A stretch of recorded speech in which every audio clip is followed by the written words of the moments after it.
this is amazing. Oh, it's clash heads again. This is like Chaz Moskin, Cam Water. For the first time here for season 3. Davis on pole, Vandergren in second. It's going to be sprint round action here tonight. Let's go racing here at Daytona. It was a good start there from Davis in comparison to Vandergren in behind. Cowan's absolutely bogged it up and already dropped out of the top 3 here as they come down towards turn 1 for the first time. There's biffing and barging between Gallen and Cowan. These guys are still going at it after last season. They survived for this time by though. Through turn 2 and 3 they come. Nice and clean, boys. Keep it up as they come up to... I love riding. It's a real social thing. There's a great bond between riders. Every weekend I look forward to getting out there. It's a freedom like no other. Riding to work is a great way to start the day. Shannons insure all types of road bikes, not just classics. They offer features riders really want. It's why they're one of Australia's leading motorcycle insurance providers. Whatever you ride, whatever you ride, Whatever you ride, ride with Shannons. Call 134646 for a quote. Through turn 1, it was a horrible start from De Bono, who's absolutely bogged it up and gets eaten alive by Dixon and Gowans as they come on through. Through turn 1 they come, and they all spread out around in towards the first sector of the Silverstone circuit. They look all right at the moment. Okay, there's already been a car spun round. That's Jordan Ferguson offline.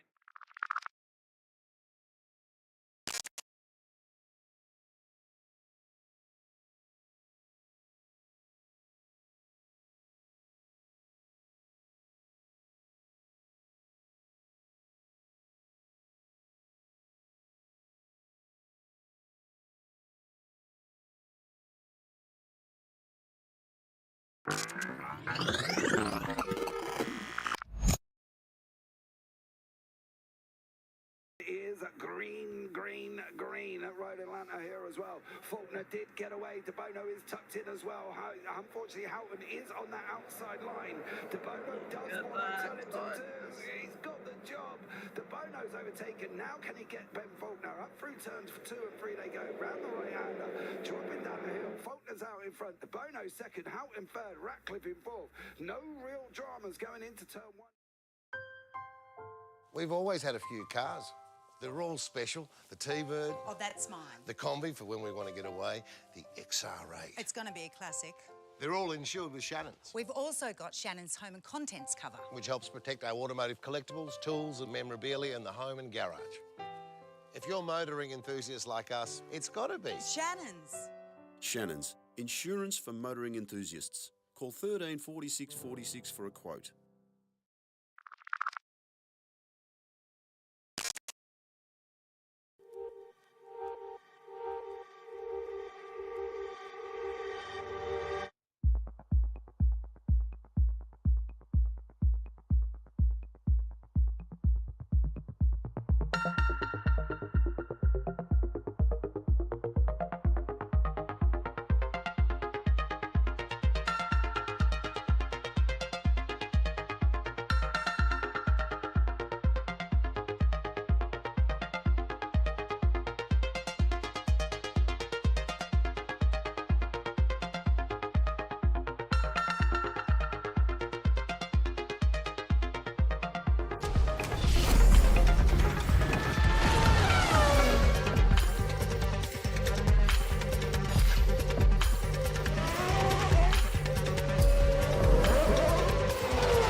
amazing. It's clash heads again.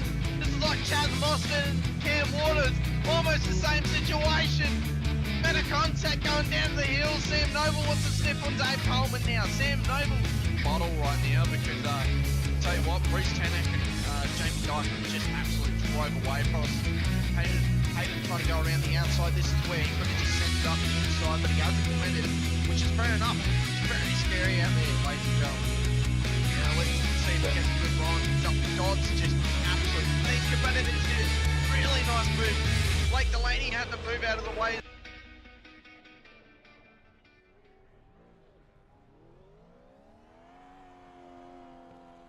Good evening, good morning, good afternoon, ladies and gentlemen, and welcome back to SRW TV, and welcome into the penultimate round of Season 1 of the Warren & Brown Tools V8 Supercars Championship here from Sonoma Raceway this evening. I'm your commentator, Hamish Munro, joined as always by Steve Sinkovic alongside Sinker. You're nearly over your cold, and we're nearly at the end of our season here as well. What's going to happen first? Are we going to crown a champion in Sunday Supercars, or are you finally going to feel better? Mate, I'll feel fantastic no matter what happens Sunday night, sitting here watching these blokes turn this around. We're just discussing the high level of I-rating that we have on track, and it is ridiculous. Something I couldn't even aspire to, let alone dream about. And we've seen some fantastic action at Sonoma on Tuesday night, and I expect to see just as fantastic run tonight as well. Yeah, it's quite an interesting track, isn't it? It can either often throw up wild racing, depending on how hungry the field can be, or it can offer up quite boring racing, depending on how not so hungry the field can be. But I think based upon what we saw last week at VIR, we could be in for an absolute cracker tonight, because even with 12 cars at VIR, you wouldn't know it just by watching it, would you? Because the battles that were on, it was like we were on a main event level race at a circuit that neither you or me like particularly, but I think it won us over a little bit by the battles that we had. Sonoma's one where I'm kind of like, I'm indifferent of it. I don't know if it's good, I don't know if it's bad, I don't know if I like it or if I don't. But I think based on what we saw on Tuesday, if we can have a little bit of that and a bit of what we had last Sunday as well, we're going to be in for quite possibly a fantastic race once again. A 20 and a 40 minute to come our way. Of course, sprint round action tonight's 20-minute heat, 40-minute feature. We'll see a pit stop happening in that second race as well. And I wonder how then the strategies are now going to play out, because we've got a fairly good-sized field tonight. Very quality, high-quality drivers out there. But where does the strategy now lie? Because they were quite heated last week. We know that. We know they had a bit of cadence to them when they were discussing with us post-race and the podium interviews. How does this now affect the championship? Because I almost feel like, Sinker, a whole toolbox has been thrown in now. It's not just a spanner. We've got a screwdriver, we've got a hammer, we've got a little bit of everything that's been thrown into it, where pressure's high, feelings are high, and for James Scott especially, he needs to try and get race wins and hope that Blake Warboys misses out on race wins and misses out on crucial points, because that gap has been extended a little bit after last week. Well, I guess the Warren & Brown Tools are all over the table. Yeah, we could the good ones. Yeah. The Warren & Brown ones are the ones that last forever. But he's behind the 8 ball purely because he has got no team to back him up. You look at the amount of Pelicans out on track, the amount of WKMP cars on track. One thing that Ryan was missing last week was a bit of backup. He didn't really have anyone at the pointy end supporting him there, which probably might have changed a few things for him. There was a few more at the back of the field, but not at the front of the field, whereas the WNKP boys were everywhere. So they had a tough battle. So, look, it's going to be spectacular. This track, this spot right here, we've seen so many go wide there and clip that wall. Will that wall be the wall of death tonight? Because it was about 3 or 4 times Tuesday night. Yeah. Through the split ones and split twos. But again, I don't mind driving this track. This is one of the tracks I don't mind. It's challenging. It's a bit of fun. It's got some really cool heavy braking areas where you can try to have a go in. And we've seen a lot of drivers try to have a go in them. But there's also areas where it fools you into thinking it's a good spot, but not quite. Yeah, I think it's almost like the Silverstone of the West Coast of the US. The Coda's the Texas Silverstone. Sonoma has a bit of Silverstone about it. It has a very Maggots and Beckett's-esque section very similar to Cops Corner when you run the long NASCAR layout here, running the short layout tonight. So I think it can offer us up some good racing, though. We just saw him on screen, though. Shane Randall, breakout performance from him last week. First podium in SRW. Fantastic effort. And just 1/4 of that top 4 battle that we had for the last 10 minutes of that race. I implore everyone out there to go back and watch it. Race 2 at VIR was exceptional. A little bit of it with the shorts we did today, but nowhere near that. You can sort of tell the whole story. You've got to go and watch the last sort of 10 or 15 minutes of race 2. It was incredible, absolutely incredible. We had two battle packs that were going for it like crazy. How's this for a bold statement? R14, I will be champion in this series next year. Well, you get a chance to do that next season, actually, because the season starts. This is, what are we at? 2 more rounds to go. Yeah. And then we've got a break, and then the new season comes out. So it'll be all getting launched, hopefully this week, out into the net, YouTube and Facebook and social media and anywhere else that you can go. Oh, look at how close these boys are. They're taking it easy at the moment to that wall of death. But how many cars do you reckon they're going to take that spot today, mate? I reckon at least a couple. I feel we may see at least 2 hit the wall. Yeah. We saw across the 4 races on Tuesday, I believe we saw 4 cars hit the wall. James Scott was one of them. So even he's not exempt to a mistake. So, you know, any of them could hit it. It is literally you are a millimetre too far to the left and your reaction's not quite quick enough and into the wall you go. And your car is very, very broken. James currently just leading the pack as they run round for their first flying lap here in qualifying. We've also got Project 36 in the chat with us too. Great to have you out there. Mr. Dead's back with us again. When does Rego open for next season? Believe it will open, as you said, Sinker, next week or the week after? Yeah, it'll be probably late this week. It'll open up. And sitting here thinking about it, because I do a lot of things just off the spur of the moment. Hamish knows that very well. I've put him under the spot a lot of times. He has. Is that I think the Sunday Championship is that spectacular that, well, obviously we're going to have Pro and Pro-Am next series. No aids. Tracks have already been selected by Cowie at the moment, and they're going to be basically the tracks, whatever Logie and Scops do. We will do that track the week before. Give these boys a bit of battle. We will avoid the Scops rounds again. It'll be 9 rounds, so it'll go a little bit earlier and a little bit later of the season starts as everyone else goes. So there'll be a double championship going on.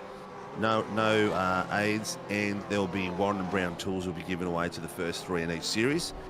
And on top of that, I'm just sitting here thinking, Hamish, because the tactics are really there, the team environment on Sunday night, I think that we really need to bring back a team championship as well for Sunday nights. I would say if you're gonna bring in a teams championship, it needs to be the top 2 positions cars of each team gets the points. Oh yes, correct. Yeah, it's not that way. It's fair. It's basically what we've done in the past is we've had the teams allocate partners basically. Or yeah.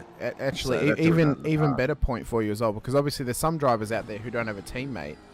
You base the team points upon the highest position driver from the team, and it's their points that go towards the team's championship. So for example, James Scott, Blake Wallboys, Ryan Mueller are in the top 3 at the moment. They would all be the allocated points getters for the Chiefs, WKMP and PR. Billy Mole in P4 wouldn't give points to his team, neither would Troy Stonestreet, neither would John Gallen, and then it would be Will Brown who would put his points forward to Phoenix Racing Team. So you could work it that way, and that would, in my mind, that would probably be the fairest way to do it, because, as I said, not all teams have got 2 drivers out there. Not all teams have got more than 2 drivers out there. So, you know, obviously some teams have got more drivers, would have more opportunity to get points, but, you know. Dad, are you referring to the Formula Superlight? Yeah, we'll be continuing that in a big way. That championship is getting stronger week in, week out, and it will be also growing to the next level. There's a few secret things that we're looking at for that product. I like, Sinker, how from your mispronunciation of the Super Formula Light, you've now caused Mr. Dead to mispronounce it as the Formula Super Light as well.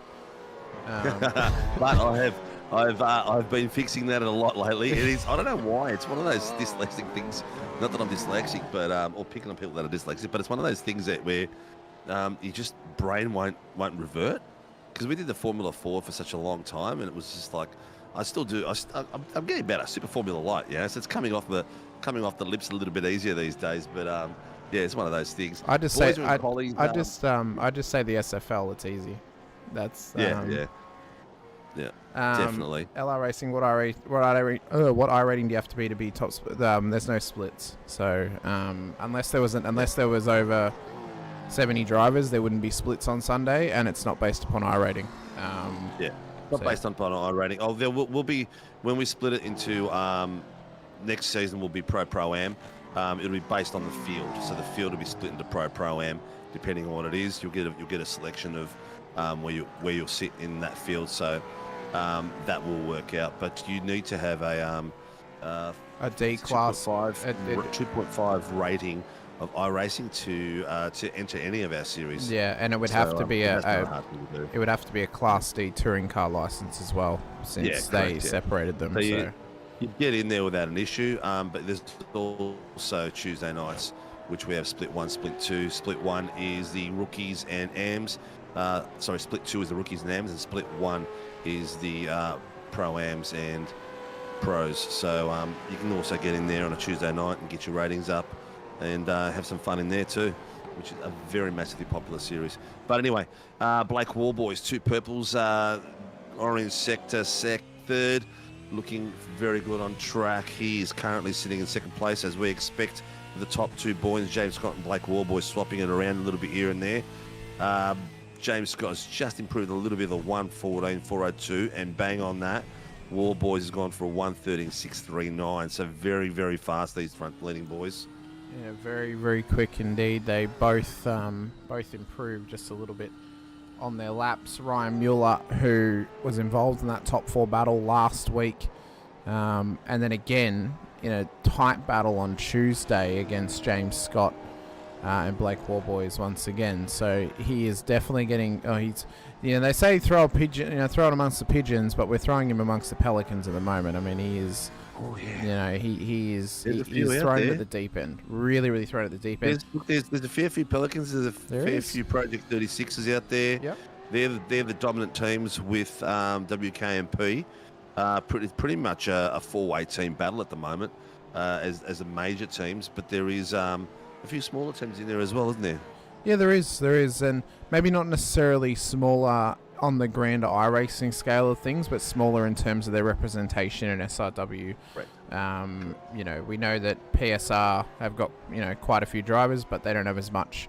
They don't have as much representation on Sundays. Same for Infinity Motorsport, and a couple other teams as well. A lot larger spread across split 1 and 2 on a Tuesday night. Yeah, exactly. John Gallen as well, just got the back out in the field tonight. New equipment for him as well, Sinker. So maybe a new John Gallen. Yeah, I was calling out for him last week. Where the hell you been, John? But he's doing well. He's sitting there. Look, he had a really good run. Not last week, the week before. Showed some really good pace again. So he was back on pace again, which was really good. And then he had the week off. I was like, oh man, I wanted to see him do it back to back. Dodsy's back, so he's no longer doing the wax on, wax off, and he's able to compete on a Sunday, which is good. I thought maybe he was in the what's it called? I've got to Google it. Hang on, just to complete my story. Really Karate Kid Legends? Is that what you're trying to reference here, Cinco? Or well, yes, I was going to reference something along those lines, Hamish. Well, I've just got my phone in my hand, just to top it off properly. Let me just do a quick flick through here and see what it was called. I've got a rough idea what it was called.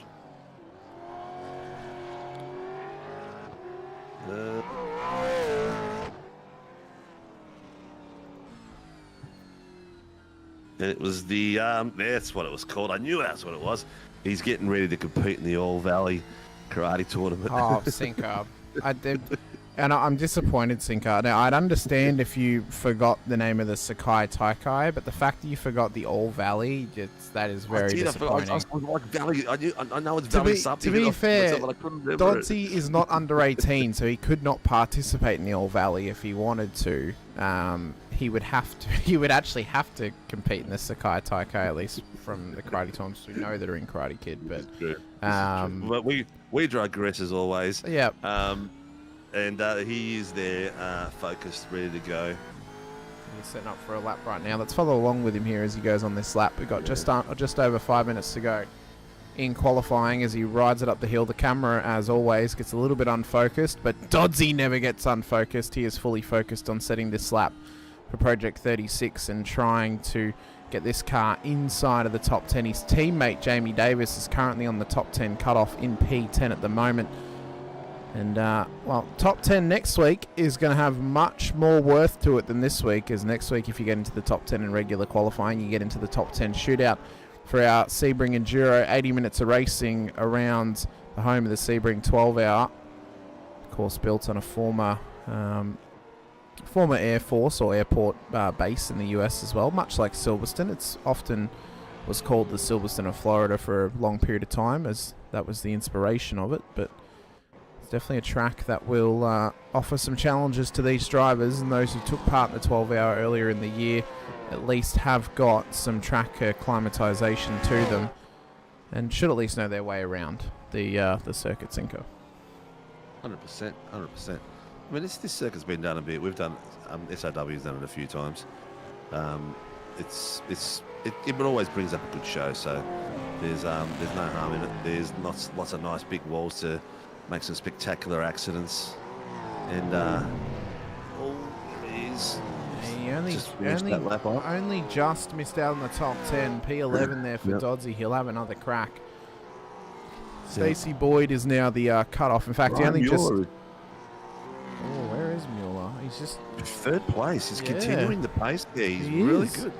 He's continuing the pace there. He's up on the 1:15, 1:79. Will Brown from the Phoenix has got a 1:15, 2:75. That's the other team that we forgot to mention. There's a fair few Phoenix boys out there representing as well, which is good. Leonard's been a bit busy of late. Hopefully we'll get him back for season 2 of the Sunday series. But they're very well represented as well, so thanks to them too. Peter Pavlovic now just pips Dodsey by 0.03 of a second there to P11, a 1:15.96 for Peter Pavlovic on that last lap. He's found a little bit of pace as the old Pav. Maybe he's a couple extra Coronas deep tonight. Maybe that's why he's got some more cojones about him. You know what? Maybe he has done some practice with Ryan and maybe Gallen. Maybe he has. Yeah, because usually his practice is bending the elbow. So, but now he's got if he's got two bendings of the elbows going, that means he's racing the car. Oh, Warboy. James Scott has just thrown down a 1:14.366. What a time from Scott. Still in the. He must be still in still with the stuffed ankle, because he's got a slight break in it, so he must be still feeling something on. It'd be interesting to see how he's actually getting around. To be fair, he didn't race like he had a stuffed ankle on Tuesday. No, he raced like his ankle was perfectly fine. He reverted to a different footing, yeah. Which is who's that? Is that Pav? Oh, 5. Oh, it's Ryan Mueller. That was Ryan Mueller. Yeah, 5.53.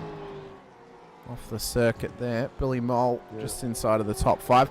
And if you notice, Sinker, he's back to his old paint. So obviously he decided that the VIP Pet Foods Super Cheap Auto entry was not the one to be for Mr. Mole. So he's reverted back to the old Super Cheap Auto entry of WKMP Sim Sports. Stone Street and Warboys are still running their new retros that they had made for them by Dean Flavelle. So we'll see if the luck's now turned around for Billy now that he's changed back to the blue and black attack. And I have a feeling it will. Honestly, I do like this livery. It's this is very one nice. Of my favorite. It's very one of my nice.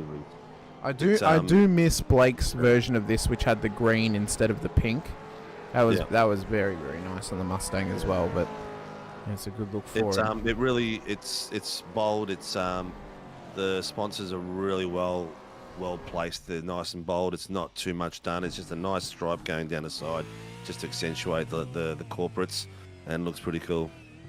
More and more drivers just pulling up there to finish their laps. Randall on a new one. He's got 2 personal best sectors in the first 2. So could this find him up towards the back end of the top 10? He's got a little bit of pace to find in the final 2 sectors, but could well get it done as he just smoothly sends it through the S's We'll see. I mean, he's got a little bit of pace to find, as does Randall. To be fair, if he finds 4/10, he'll be up into around about Mick Clifton and Peter Pavlovic territory. It will cut off. Oh, he's not going to make it, is he? No. He left the run a little bit too late, did Shane Randall, and he gets cut off. Yeah, just a touch too late. He was a corner too late. It's a real shame. Real shame. What that lap could have been there for Randall in have to start at the back of the field. Could be a benefit, though, Sinker, because we know how chaotic Tuesday got, especially down at the hairpin, and how chaotic Turn 2 can get as well. As our race controller, Tyson McAvoy, gets over the radio to chat to the boys in the session as well. We'll get our starting grid up for you for race 1 here this evening. James Scott will start pole alongside Blake Warboys on the front row of the grid. Ryan Mueller and Billy Mole will then make up the top 4 with Will Brown and Troy Stonestreet. Stacey Boyd and Angus Lawford will then start inside of the top 8 with Jamie Davis and John Gallen making up the top 10. Double top 10 performance and qualifying for Project 36. That's good to see. Double top 10 for Pacific Esports Racing and a triple top 10 once again for WKMP Sim Sports. Harry Dodds just misses out, as well as Peter Pavlovic. They'll start on the 6th row of the grid with Mick Clifton, Jace Douglas, Troy Dooley, Shane Randall, Andrew Cowan and Steve Vella at the back of the field there for the 18 positions on grid. At least Cowie's got some support out there tonight. The only solo one would have to be Jace, Mr. Clifton, I think. Jace, Mick, Shane, and Stacey. I believe are the only ones without a teammate in the session.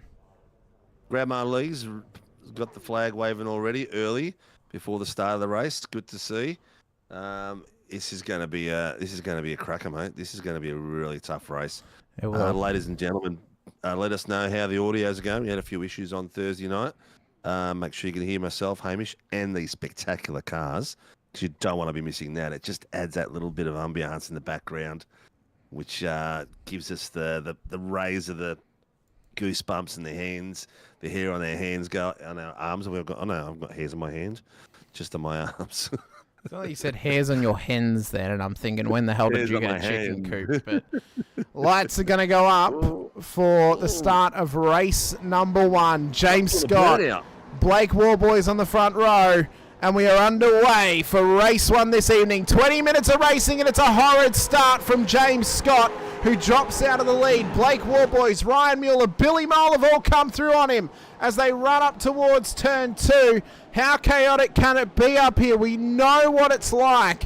We know how tightly contested it gets, especially up here through 3 and 4 as well. But Warboys holding good stead. But Mueller will be hungry to get past him again. We know how feisty they were last week. We know how open they were about their comments. And this rivalry between WKMP Sim Sports and Pacific Esports Racing is only getting more and more heated every single time we go racing. And it's going past Mueller and Mole. It's even affecting Warboys and Stone Street as well. Yeah, I'm not sure what was going on there. When we have a chance, we'll go back to watch Scotty's car from the profile. The rear tyres were spinning. So I'm not sure what was going on. He was sitting there, brakes were locked, but the rear tyres were just spinning, no smoke. So I reckon he had a clutch issue there. That's why he bailed it down. So I'm not sure what's going on there, but it looked strange. It looked very strange. Oh, Lawford up the inside of John Gallen at the second to last corner. Now follows his teammate Jamie Davis through. Already up 2 spots is Jamie in this race. He's done well off the race start here. Let's have a look back at James Scott's race start, because he's dropped all the way back from pole position down to P4 through the process. So let's get this going. Let's see what's happened.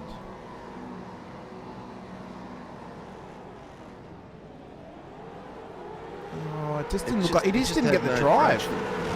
It was just like it looked like the rear end was just like the clutch was literally slipping. That's what it looked like. I reckon he didn't have his line locker set correctly, and the car's just bogged off the line. It just hasn't gotten the power down fast enough. The rear tyres were literally just sitting there spinning. Yeah. Yeah, it was really weird, really weird. Anyway, looking good already. The boys are lighting up the timing tower. Everything's sitting in oranges and yellows all the way through from the top to bottom, so very tight across the field. Another Scott Warboys Championship battle, it seems. look, it's going to be they're the ones in the points to take the title, but the battles won't be just there. That's just the way this racing is on a Sunday night. The battles are everywhere. As we saw last Sunday, we had a battle pack of 6 in the front, 6 in the back, and it was just spectacular. Yeah, I mean, you know, if we wanted anyone else to be in the championship battle, then they need to try and find some pace. Ryan Mueller's done well to do so. He's put himself at the pointy end. So he has. So's Billy Mole. If Raham was able to be here for the whole season, I'm sure he'd be up there too. So it's just sometimes that's what happens in racing. It just shows you how much the improvement of Ryan has got there, and Billy Moles needs to have a cracker tonight too, to get his form back a little bit. I think he's had a little bit of a form slump in the last few weeks. Oh, so Jace Douglas is looking hungry to try and get this position here from Harry Dodds. We know how hard Harry will defend positions. We know how hard that Jace will attack positions too. This could quite possibly go nuclear on us, Sinker, if we're not careful. Two fiery young blokes who will battle their way all the way to the checkered flag. And I suspect that Jace is not going to want to sit too long behind Doddsy. He may try and send it at some point, especially this lap down to the hairpin under brakes. Doddsy gives him plenty of room. Up the inside goes Douglas. Well done there by Jace. He got the drive out of the corner as well, to be fair. That was a good move there from young Jace. That was a cute angle. We've seen a few people try that move and that gets too acute, and the rear end starts to lock up and spin, and he did well to get out of there, but he's still got to maintain it all the way through this lap because Doddsy's not the type to relinquish a position that easy. He's going to want to fight that back straight away. That's right. Ryan Mueller has now got James Scott hot on his heels. We saw him defend position to Scott on Tuesday night, trying to hold him off all the way to the end. Scott wants it up the inside down at turn 6. Smart racing there from Mueller. Lets him have the position. Tucks onto the back of him now. Let him pull you forward up to Warboys. Because if you start battling James Scott now, Warboys will run away with it. He learnt that last week in race 1 at VIR. Yeah, definitely. Either one of these boys, once they get in the clean air, they're absolute weapons. And they show their complete class, hitting all their apex, all their points, all their brake markers, everything. Oh, Ryan's lost a little bit there. That's going to get Billy back on the back of him. Massive snap oversteer there from Ryan Mueller. It is still going. I want to try and get a shot of that actually, because especially in the slow run. Yeah, it was a great little drift there. The Billy Moles feisty tonight. He's rearing to go. Blake is just at the fastest with a 1:14.974. He's nice little clean pass there. That's the replay we're seeing right now, folks. Yep. And it was the earliest point I could get to actually go back to see Mueller's slide, because this was quite heroic from Ryan to actually save this. It was a top effort actually, to be fair to him. So as he comes around the corner, you see young Jace there battling away with Mr. Pavlovic. Yep. Look at that! And Doddsy's in the back there waiting for it. Oh, Pavlovic just missed those tyres of death. So Mueller has now given up 1 second as Pav and Dodds have made contact down there. Oh, no. And they've now dropped position. It'll be tough for them to try and make it back up now. Stone Street on the... Oh, Pavlovic, big old slide. These Pelicans, they don't mind flying sideways, Sinker. They are happy just... A drift session going up because they're liking the power slide and a little bit. It must be the Pelican tail just weighing them out a little bit, getting it out there.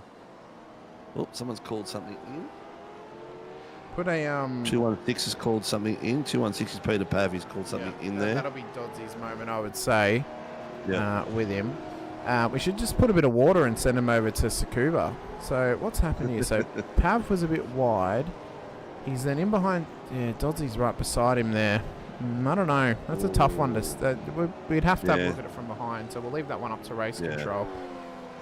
A bit hard to see from our position. Exactly. You see as well Stone Street on the heels of Will Brown at the moment, putting some pressure on him. And the battles are still going on through the back of the field. Sinker, have you finally learnt SDK? I haven't had time, mate, to even scratch myself, to be honest. Have you? But It's there. No, I was just saying because it was automatically changing cars, so I assume it might be on focus on exciting then or something. It's on focus on exciting. Okay, Yes. all right, that would explain it then.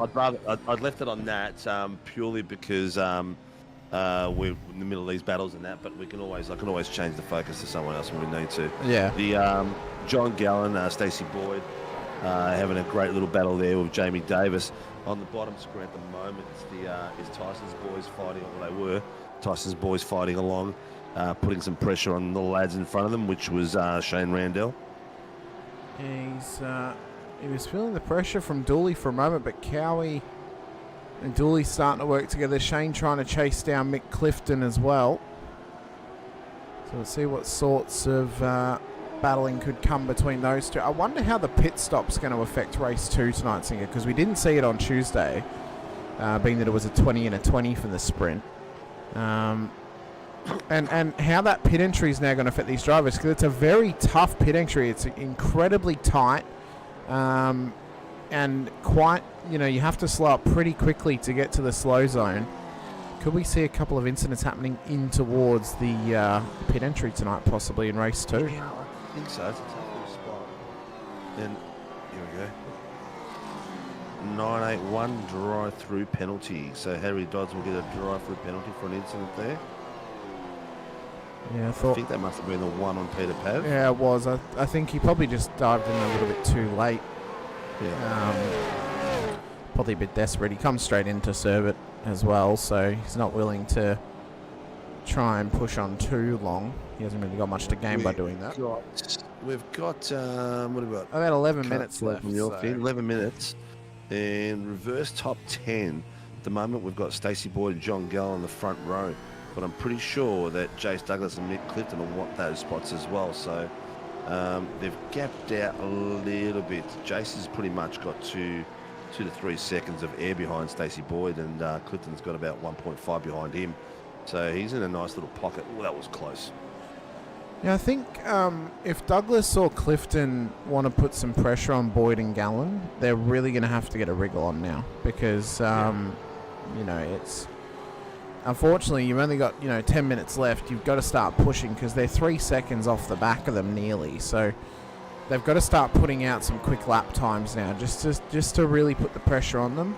We saw what Boyd did last week, starting on the front row after getting just at the back end of the top 10 in race 1. Could he do the same tonight? Quite possibly. Yeah, bottom screen is James Scott and War Boys. James has got right up to about 3/10 in the back of War Boys, so they're starting their battle, which will take probably much to the rest of the race to come through this 20-minute heat. We know it's going to be a feisty battle between War Boys and Scott. Mueller and Mole are going to be feisty as well. We've finally got the battle of Mueller and Mole back. It's been away for the last 2 rounds, but they're both back in within comparable times around each other. Yeah, so, could we see Billy start to really pressure up Ryan here and try and force mistakes, get some feisty battling happening? I don't know. I mean, we're halfway through the race. He hasn't really got too much to gain by going for the position over Ryan at this point. It would more or less just be for pride of getting a podium in race 1.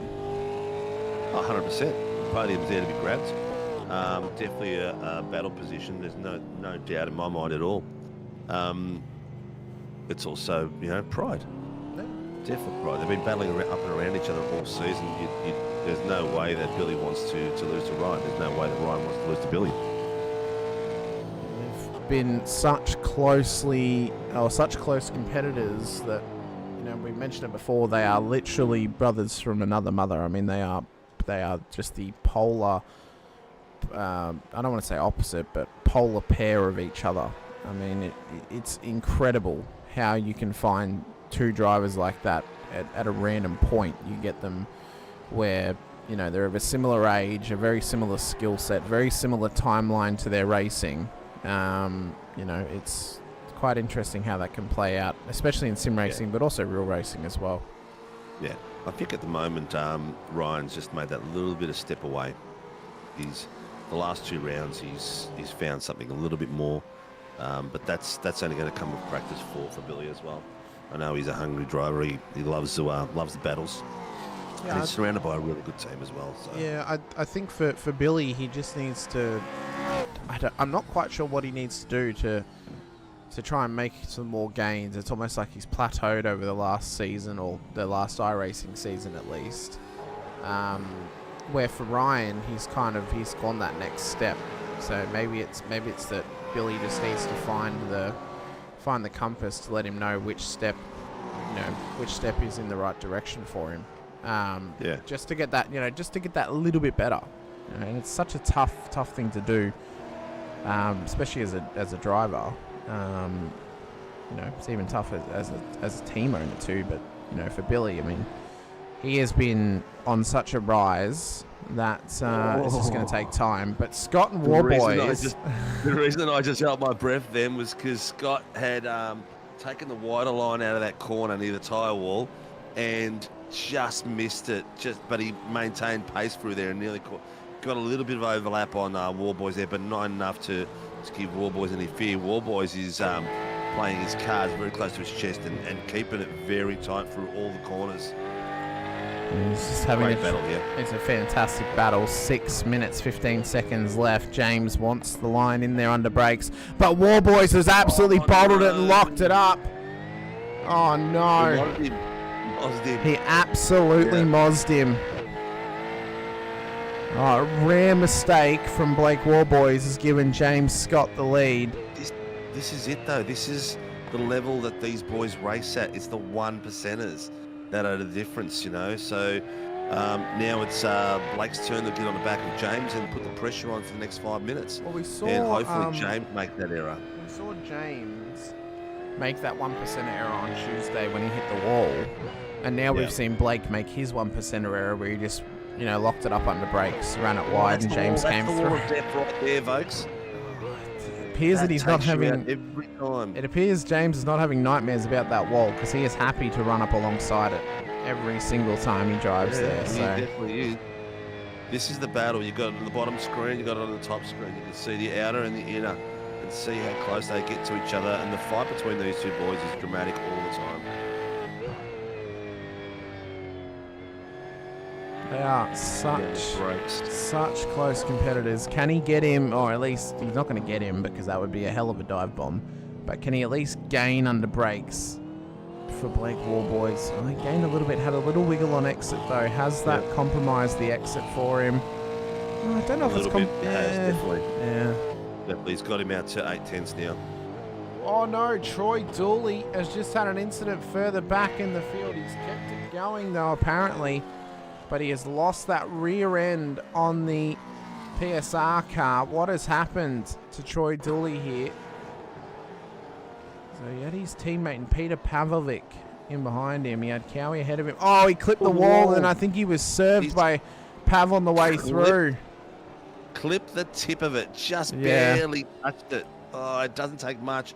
It's a tyre wall, so when you go and you just barely touch it, it just grips the car and rips off any panels it wants, spits them out onto the road, and sends you in for a bit of a spray job. Look at it. It was all tyre barrier. Pav was nowhere near him. Yeah. Wow. But that's, that kind of puts to the point of, we can see it from one angle here. Race Control look at it from another, and they'll get a completely different look on it. Oh yeah. It can look like one thing, one way where it looks like he's hit the barrier, but then he's also been served, and then you look at it the other way, and it's like, well, actually, no, he didn't even hit him at all. It was all the tyre barrier. Yeah. Lawford's just having a look on the inside and doing the job on Will Brown nicely. Oh, with a bit of a tail wag as he comes out too. Oh, you just switched it to the segment holes. I wanted to see this battle you started talking about. Let's go have a look what Lawford's doing. Yeah, they were having a great little crack there, but that car's just getting out of the way. But it's not over. Brown's going to keep the pressure on. He's going to keep applying it. Mole's starting to apply some pressure now to Mueller as well, up in P3. So beginning to feel the pressure is Ryan Mueller. Billy Mole hot on his heels as Will Brown and Lawford continue to battle in behind them. Look at how close Billy Mole is getting to him at the moment. really starting to apply and massage that pressure onto the back of Ryan Mueller's car. And I mean, is it too late now for Billy to have a bit of a go at it? I don't know. We're going to have a couple more laps left. He may be wanting... Too late. Yeah, Never true. Too late. Some drivers keep it to the very last lap. Some drivers do it after the checker flag's already thrown, Sinker, as we've seen many times before. Oh, look, there's a bit of a sideways moment there by Ryan. Oh, That's brought Billy right into it. No, he got bogged up a little bit. He just tagged the rear just slightly on X or mid-corner there of Ryan Mueller. That's what bogged Billy up, but he's been brought right into this now. But Ryan's feeling the pressure, and I think you can tell just by how the car's been reacting on mid-corner and on exit of Apex as well. So he's got to try and get this thing straddled so he doesn't make a mistake and let Billy past him. But Billy will go for it if he sees an opening. So what you're seeing in the bottom screen right now is Angus Lawford and Will Brown and Jamie Davis. Angus Lawford's last lap was a 1:17.4. Yep, team game. All right. Yes, he's bringing Jamie into the picture, and Jamie has now got pressure on the back of Will Brown, so they've got a bit of a sandwich going on. So very smart team game there. They're playing the Phoenix Racing team game plan against Phoenix Racing team at the moment. They're backing up another car to put them into the front of their teammate, who can then try and get past. Although I have noticed, I think he's blinked. Oh, yeah, he dropped. He's blinked. He's still going. He's still on the timing, but he's blinked. Look at this bottom. He's tucked it in underneath him. He's pushed him out wide. But is he going to be able to make it all the way through? There was a lot of pushing going on then. There was. Tight apex, though, meant that Billy could not get the drive off the corner that he needed. So it's white flag lap. Jamie Davis is dropping positions at the moment. I think, did he? He didn't hit the wall. He must have had an incident, I think. He must have. Yeah. Because there's not long left in this race. Let's just quickly see what's happening with Final Jamie's car. Oh, he hit the wall, Sinker. Oh, the wall of death? Yeah, he hit the wall of death. Because remember, he dropped off of them pretty much right as they came up towards turn 6. So final run now to the line for race 1 this evening. James Scott leads the way by 1.4 seconds. He's done all he can tonight for race 1 to gain some crucial points back on Blake Warboys, who led the title race by 138 points into this round here tonight. It'll be a couple less as we go into race 2. But for Warboys, I mean, he's running a strong championship. It's probably saved by the fact that James wasn't there last week at VIR. But as they run round the final corner, James Scott is going to catch the checkered flag for race 1 and take the victory ahead of Blake Warboys.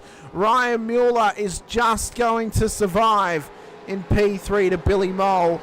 And then Troy Stoneshoe to make up our top 5. Angus Lawford will come home in P6 with Will Brown in P7. John Gallen, with that new equipment on his rig, it's paid off for him tonight. He's coming home in P8. Boyd in P9. And Davis looks to just survive in P10.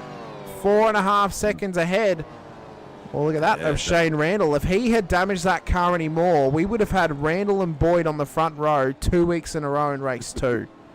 Very much so. But Jamie Davis, Stacey Boyd, front row of the grid for the reverse top 10 for the 40 minutes of mayhem that we're going to go see now. This is going to be spectacular. What a great little race that turned out to be, mate. It was a great race. Good little battle packs throughout the field. Really changed its I mean it flew by, didn't it? Absolutely flew by. I wonder if the 40-minute feature is going to fly by just as quickly now, because we've of course got a pit stop to come in that race, and we know the ebbs and flows of 40-minute races. We often will have a minute, a middle portion of about 10 minutes or so where nothing's really happening because we're in the pit stop period. We're in the strategic part of the race. But it always somehow comes together, Singer, to give us a phenomenal final sort of 15 or 10 minutes of racing. It's like the first, I don't know, how would you split it up? You'd say 40 minutes, split it up to maybe 15 10, front, and then 15? Yeah. At the end, yeah. That 10 in the middle is like, What up, Duck? I mean, it's like real racing, isn't it? You know, a real Supercars race. It is just like real racing. You care about the first 10 laps of a Supercars race, and then probably the last 20. And in the middle, it sort of things always go a little bit. Drivers just get split up a bit more than usual, and off they go. I'm just looking at. Just something that popped up on my YouTube is round 5 at Rochester. Go-kart. That's where my wife's from, and I'm just wondering. There's a Brendan McSwain. Wonder if Blakey knows him. He's probably raced against him. There you go. How small is this world? Grandma Lee, awesome drive by Ryan. Yes, he did an exceptional job, mate. He's finished 1, 2, 3, third position down, which is good. That's probably what he wanted. He wanted that podium. A good way to start finishing off the season, that's for sure. Blake's out there, and so is Stoney. So maybe they're tweaking something on their car. They're maybe not happy or something.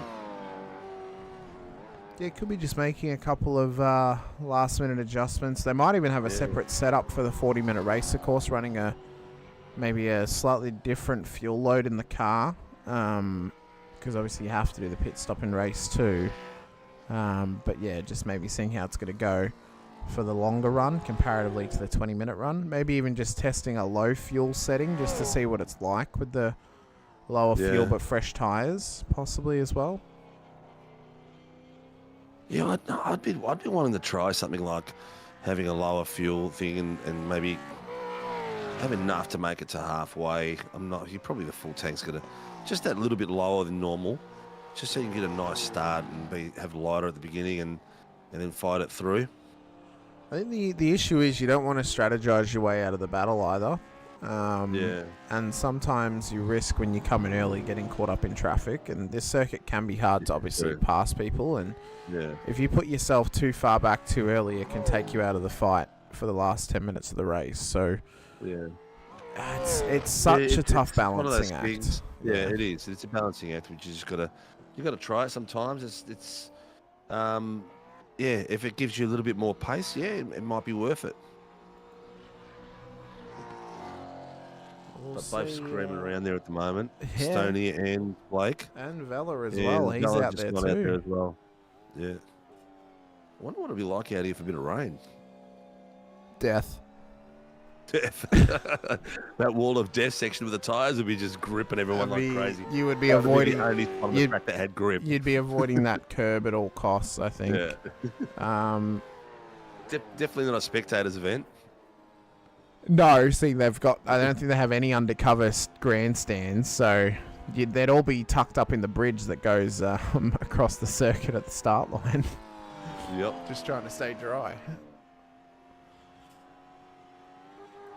But no, I mean, think about it, probably turn 1 and then turn 6 would just be a pull, most likely, because they're the two lowest spots on the track.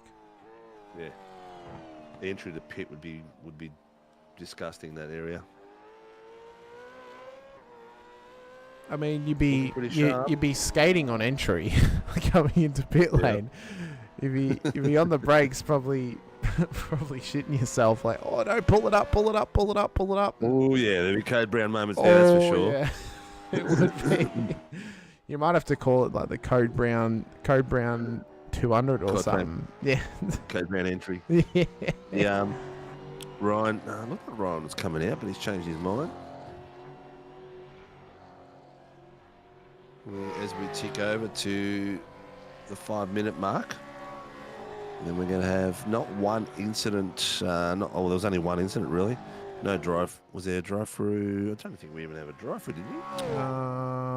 Yes, we did. It was Dodsey. Oh, yes, we did. Yeah, Harry Dodd's got the black flag for that one little move. Yeah. Apart from that, it was a very well-behaved night. Very, very well-behaved race. Jeez, what's wrong for me tonight? I'm stumbling all over my tongue. Maybe it's because the brain's finally unclouding from the cold, and it's back to its old self. Possibly. Maybe that's what it is. Possibly. Back to its old fumbly self. Yeah. Yeah. Starting grid, though, for race 2 will be as follows. Jamie Davis will start pole alongside Stacey Boyd on the front row. John Gallen, Will Brown for the top 4 with Angus Lawford and Troy Stonestreet the top 6. Billy Moll, Ryan Mueller We'll then start in the fourth row of the group with Blake Wallboys and James Scott making up our reverse top 10. Rest of the field will start how they finished in race number 1 with Shane Randall and Jace Douglas for the top 12. Peter Pavlovic, Andrew Cowan, Mick Clifton, Steve Vella, Harry Dodds and Troy Dooley at the back of the field here for race 2. So big pressure though off the race start. We'll see who gets the benefits.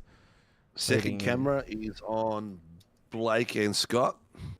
They are right beside each other, obviously. And it's going to be a nice little bit of race here. Barney's going to let them go. Lights are up. Scream his time to go. Oh, I will. Lights are up for them, though. It's 5 lights, and we are underway for race 2. Davis leads. Gallen P2. Brown. It's a horrid start from Boyd, who drops back down the order towards the back end of the top 10. Mueller and Moeller going at it in towards turn 2 as well. Can they keep it clean as they get over the crest and up towards 3 and 4? McAvoy's over the radio from race control, trying to tell him something, I'm not sure what, but Davis got a ripper start. Gallen's gone somewhat with him, and Billy Moeller's on the move early as Jace Douglas is off the road at the exit of turn 4. Yeah, he's just called that in. 099. Is that Chase? Yes, it is. Yeah. 1 turn 4. The boys have made it through. Blake and James have gone through nicely. There's a bit of side-by-side there with Angus Lawford and Blake, but Blake looks to seem to have that done. But on the back of them is James Scott slowly coming through. Look at the gap that Jamie Davis has got there. He's done 1.2 seconds off the front of John Gallen. John Gallen's done an exceptional job and up 1 place and holding his own there. So the battle continues on here for Lawford and Warboys. Yeah. As we go on to lap number 2. Let's have a quick look here. What happened to Jace Douglas on lap 1 up at turn 4? Try and come up with an answer. So he's in behind Boyd. Oh, and then he just got clipped in the rear by Cowie. And sent him off the track. Yep. Got a bit extra love there. A little bit extra love. Blake has finally got away from Angus Lawford, but Angus has now got James Scott pressuring him, and he had a little bit of a hesitation coming out of that corner, which has allowed James to pick up the pace. But oh, look at Stacey Boyd. He thought he'd have a go, but he shut the door very quickly, and then Cowie nearly ran in the back of him as well. Is Cowie out here just being a bit of a shovel for us tonight, just flicking pieces of car over his shoulder as he drives through the field? Could that be the issue that's happening here? Tyson was just over the radio then. So there's no further action there. So from our angle, it looked like Cowie hit him, but I'm sure that from Tyson's angle, there might have been movement across from both cars into one area, which probably contributed to it. So it was Randall and Pav down at the hairpin. Randall's stuck there. What has happened? Get in front of him. What has happened down at the hairpin here? So Randall had Peter Pavlovic on the back of him. Oh, and Pav's just served him round. Oh, lucky for the other cars. I tell you what, they just parted like the Red Sea around them. Oh, it's not going to be a good look there so for what Pav. happens there? Blake Warboys has just got the fastest lap of the 1:15, 1:41. He's having a battle there with Ryan Mueller. Side by side, Ryan's not letting him any gap at all, but Blake's got on the inside nicely there as Ryan's drifted out wide. The angles are very, very tight. Oh, he's doored him off the road. That'll leave that for the boys. I'll leave that for the boys. It did look like they were side by side, so I'm not sure where Blake was supposed to go for that. But he was pretty much on that boundary line, and James Scott is just sitting there watching it all, following him through. Yeah, he's just sat back and got the popcorn out, got the drink out, ready to have a sip and a chew and possibly a laugh if that's a drive-through penalty for Blake Warboys. I think Ryan dropped a Oh, couple he'll be too many watching that spots. eagerly, won't he? He'll be He like, will. wonder which way this one's going to go. But the times are really, really close. You've got John Gallen's got 3/10 on the with Will Brown on the back of him, and Stoney's 4. 2:16. He's drive through. Yeah, not surprised. That was the moment with Peter Pavic and Shane Randall. 55. Okay, so no further action between Blake Warboys and Ryan Mueller. I think that comes down to the fact that Blake was alongside and... yeah, that was alongside. There's not much more space that he could have had there, so it depends on... Look, Tyson's can see it a lot better than what we can. So if they're side by side and there's room given, he's on the edge of the line, there's not much more room you can give. When's the overlap? When's the overpass? Oh, Troy Stone Street with an absolute send has just claimed John Gallen's P2 away from him there. I reckon there's a bit of I reckon there's some neck cut in that as well, because they were literally inside each other too. So Jamie Davis has got a 3.8 second lead at the front of the field. Gallen has called it in. What has happened down here with Troy Stone Street? Oh, he just didn't get it slowed up fast enough. He was just overzealous on the brakes. And unfortunately, John Gallen had nowhere to go. He was just a passenger at that point. Yeah, looks like Stoney's actually slowed right down to see if he can let him pass, but Gallen was... at that point, no, there's no point. He's dropped he the was whole way field. way back there. So I'd say that, Stoney realised he missed his brake marker by a fair shot. But Jamie Davis is having a cracker out the front, mate. He's got that out to 3.5 seconds. He's not lapping faster than Blake and James at the moment, but he's still got that bit of a gap there because of the battles previously. His last lap was a 1:16.142, and Blake and James Scott are sitting in the 1:9, 15:9, 15:8. No surprise though, Troy Stone Street now has copped a drive-through penalty for that moment on lap 4 at the second to last corner. All right, Stoney's got himself a drive-through for that. Yeah. Yeah, which we expected. I mean, you got to more or less feel for John Gallen. I mean, his pace was sensational tonight. Really good. He was doing really so good. well. It's a real shame. Maybe I've mogged him again. Every time I give him a pat on the back, the poor guy suffers. He said Pelicans too many times, I reckon, and it just fell apart for him. It's like Beetlejuice, isn't it? Yeah. Yeah. But you got to feel for him. You got to feel for Stoney too. If that was a far out mistake and he's just missed his brake marker by 10 meters or so, you got to feel for him too, because he would not have had the he would not have wanted to have hit John then. He literally had nowhere to go. He was trying to avoid the car directly ahead of him, and it's, well, you got to pick which one you hit, and unfortunately it was John Gallen. A pretty fair driver. Yeah. Stoney. Well, Brown, Angus Lawford continuing their battle from for that one there. It's not harsh though, because John lost 10 positions in that move.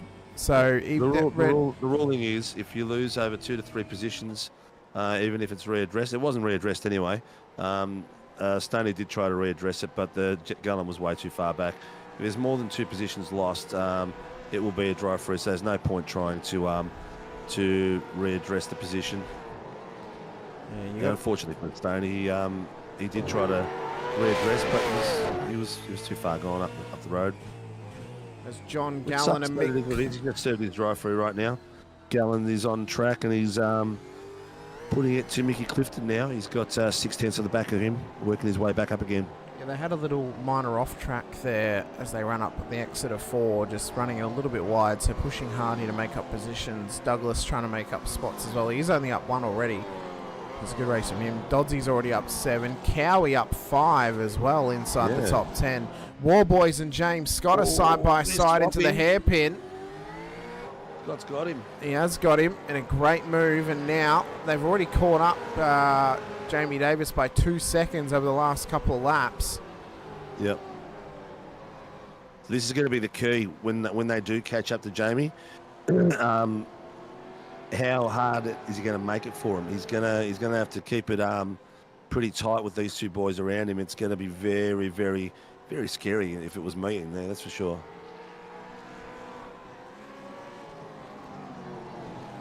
I mean, we know that Jamie is a cool, calm, collected customer. He's come a long way. They are getting so close to that wall. So close to that wall. We know how far Jamie has come to get his racecraft up. Of course, it was kind of the thing he kept on losing championships because he kept on getting round bans, but he cleaned his act up as of the season that he won the Tuesday title.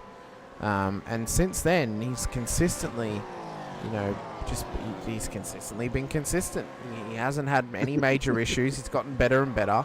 Hasn't been racing as often, of course. Welcomed a child to the world not too long ago, so he's been dealing with that stuff, dealing with work as well. Hopefully we can see him on track more often in some sort of a sim circumstance, going forward for a full season. Whether it's Sunday, whether it's Tuesday, whether it's one of the other leagues that SRW runs or another league entirely, whatever it may be. Hopefully we can see Jamie out there because he's a very quick and talented driver, Sinker. And, Jamie is a fun driver to watch when he's at his best. 100%. Very he's fun driver to watch. He is improving in a great deal in the Super Formula Lights as well. Yeah. Pace has increased in there really well, so he's enjoying that too. So doing a great job. He's not going to make it easy for these boys. He's a racer. He's not going to just bend the knee. He's going to make these boys work, and it might be a matter of Blake just keeping hot on the heels of James and taking advantage of see how the pass is going to happen. Bottom screen, I've got Cowie and Harry Dodds, and now Jace Douglas has joined the picture as well. So he's joining the back of these boys.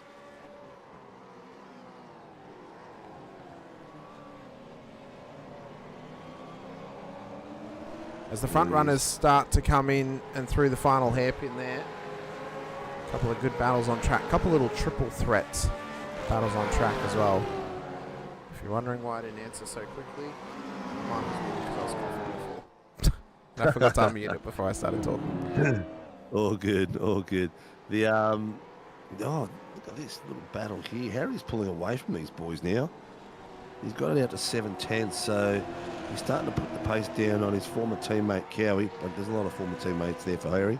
But Jace Douglas is right on the back of Cowie now. With a very, very subtle nod to Harry Dodds joining a lot of teams in his time in sim racing there, Sinker. Very, very subtle. I don't think they noticed. He's been around for a while. I don't think they noticed, but yeah. He's looks like he's settled in quite nicely with the boys at the moment, so good on him. He's a nice chap, so hopefully never have a real bad word to say about Harry. No. Hopefully it's a place it'll be for a while as Dave is starting to feel the pressure. Here comes Scott, wants an outside run. Warboys wants it on the inside run for Scott. Warboys gets the over under. But the tight line, can he get the drive? Slightest overlap. The battling is just intensifying. That was a very tight squeeze there by Jamie. That was lucky it didn't end up worse. It was very, very tightly squeezed. As they run up through 3 and 4, Scott's already gained a good amount of time here, so Warboys will be kicking himself that he couldn't get the overtake done at the same corner to follow James. Although I suppose there is the benefit of the fact of Blake doesn't necessarily need to beat James on track tonight. He just, if he can finish P2, good enough to keep a nice, solid championship lead. Yeah, 100%. And also, he's been the following car for a while now. He'd be fuel saving is a fair bit too, so the strategy will come into effect. Bottom screen, Harry Dodds is getting a lot of pressure there from Andrew Cowan and Jason Douglas. Douglas is all over the back of Cowan, and I reckon I might switch it to Cowan at the moment because I reckon Jace is going to throw in a Hail Mary soon and go for the pass on Cowan.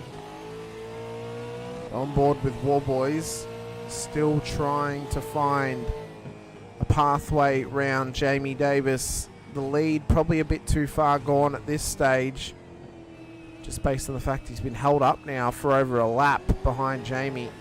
He's got to try and make the move if he can, but as you said, Sinker, Jamie's not going to make it easy for him. He'll make it as hard as anything. Yep. He will defend, he'll block, he'll do whatever he needs to do to keep that car behind him. He has every right to do so because this battle is for position on track. Yep. Blake is still the fastest guy on track as well. He's got the 1:15.141, so that's pretty awesome. But James Scott is travelling in the 1:15.4s, whereas Jamie Davis and Blake Warboys, with this fight they're going on at the moment, they're sitting in the 1:17.2s. So it's slowing them down a considerable amount. It's not doing Blake any favours trying to catch the lead of this race. As Jamie's trying to cover the inside, Blake's right there. Squeezes it through side by side. I mean, I didn't see anything wrong with that one, Singer. He's given it back up to let Jamie back through, but in my opinion, if he had made the move and got it stuck, would have been fair play. I mean, he was there. Yeah, I think he lost a fair bit of rotation and pace coming through there, and Jamie had the outer line. That's what slowed him right down. But now Billy Mole's on the back there as well, so Billy Mole's got to apply the pressure too. So Jamie is in a position where he needs Angus to catch up. Angus is 1.6 seconds behind Billy Mole, and he needs to be up there to help him out here. Yeah, he needs him to get him there. It could be a 2v2 battle happening anytime soon between... Ryan is sliding that car everywhere. He's just literally slid it away from the tyre wall as he came around that corner. Brendan saying they're confused on that one too. Yeah, I don't know. Maybe Blake felt it was a bit too hard of a send and he didn't want to try and force Jamie out of the way. He wants to try and race him out of the way. I'm not sure, but the move looked fine to me. We'll see if he goes for it again. Look, it's always different. It's different in the car. Yeah. You know, we all know that sometimes we think to ourselves, oh, there's no way I was wrong there. See, now this is the line that Blake needed to take. That's it. Take it a little bit wider, get a little bit of a rotating car earlier to get the pace on him, and now he's got it there. Jamie's got to be careful he doesn't push him into the fence again. But you know what I was saying was they're still going. Look at this work. Very fair driving, giving space to each other. Billy Mole's almost there to take advantage of it, but he's a bit too far behind. LR Racing. Okay, hang on. LR Racing claimed he was going to win the championship next year, and he's asking are they hard to drive. You're not going to win the championship. Yeah. In the whole iRacing system to drive, basically, and that's coming from not just us Aussies, but people across the world. Yeah, I don't think you can claim you're going to win it if you don't know that they're the hardest car to drive, because it means you haven't driven them. So, but you know, you're quite willing. It's quite fun when you have a try, mate. Yeah. There's nothing wrong with having a positive attitude. Yep. Have a go. I forgot what I was going to say earlier, but that's okay because the battle is sensational. Blake's now spreading his wings, trying to catch up to the back of James Scott. We're at the 18-minute mark, so we're going to see... Lawford's in. Lawford's in for an early pit, trying to get a bit of an undercut. Could be trying to undercut Billy Mole here, who'll start battling with Jamie Davis as they go door to door. And up around towards turn 1 and up towards turn 2 as well. Nice work. Great battling as Cowie's gone round, sorry. Rotated. Yep, on your screen. He's in a shocking position too. He's got it going again. I think a little bit too much. Oh, a bit of a tap from Davis on Mole. It's still fair fighting though. I mean, they're not pushing too hard. Just a little bit out of position there. Jamie lets him keep the position and they go on. Maybe just a couple too many beans there for Cowie. Got him to spin it round. Quite possibly. Jamie's a very, very fair driver. He'll drive as hard as he sees fit, but very respectful on track as well. If he knows he's done something wrong, he'll back it off and let the person through. So what I was saying before was sometimes you're in the car and you might think to yourself, geez, there's no way that was my fault. When you get out of the car and you're watching, you think, oh my God, what did I do there? It's like, I remember this one night was totally blue in the face of me, and look at that. Oh, Jamie just locked him up and drifted through. Seeing my brother, he was totally at fault for an incident we had together, and then afterwards we had to watch it, and it was like, oops, it was all me. So that's the same sort of thing. I guess War Boys might have thought, oh, maybe I hit him a bit too hard, maybe I was a bit too aggressive there, and decided to let Jamie through. So perception is key out there. I hope because it was Dean and he's your brother, even when you saw that it was your fault, you still claimed it was his. It's the only right thing brothers do is they hold strong on their beliefs against their brother. We're pretty democratic at our household, mate. Oh Jesus Christ, that is so close. If we're not careful, we're gonna get some day glow on those tires soon. I mean, it's. Now he's in the pit. I'm so not sure if that's a repair damage or not, but so is Shane Randell. Yep, both of them in. There was another stopper as well. I think it was Stacey Boyd came in on this lap too. Boydie, Mueller, Dodds have all pitted. So the boys, they're all sitting in the lower reaches. Lap 14 and 13 is the lap. Obviously, Mick Clifton pitted lap 7. That was a long time ago. Why have I just seen Stephanie Piccoli getting into the safety car? Oh, maybe she's just warming up her seat. Maybe, I don't know. Maybe he's gone off track again. What's he doing? Oh, really? He's just come out of pit lane. Yeah, he's back off track. He's back on now. I think it's because he's come out and he's trying to make way as a blue flag car. Yes. Well, he's not a blue flag car at the moment. These cars. Oh, I mean, he's blue flagged James, but he's not a blue flag to Pavlovic or Stone Street. Those positions are that fight is for position. James is not in a real good spot at the moment. He's got Stoney behind him. Sorry, in front of him. And he may just start to balk.